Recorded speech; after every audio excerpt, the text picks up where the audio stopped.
ये मच्छरों का स्कूल है जहाँ इन्हें इंसानों का खून पीने की ट्रेनिंग दी जाती है और सिखाया जाता है कि उनके हमले से कैसे बचे। फिर सभी की कड़ी ट्रेनिंग शुरू हो जाती है जिसमें उन्हें सबसे ऑटोमेटिक थप्पड़ों के बीच से गुजारा जाता है।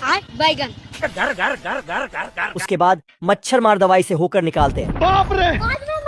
तो कुछ होशियार चंद्र हेलमेट पहनकर निकल जाते हैं, तो कुछ वही मारे जाते हैं। फिर फ्लाई पेपर टेस्ट होता है, तो सभी रस्सी लेकर निकल जाते हैं। तो एक साला 6 जोड़ी जूते पहनकर आता है और आराम से चले जाता है।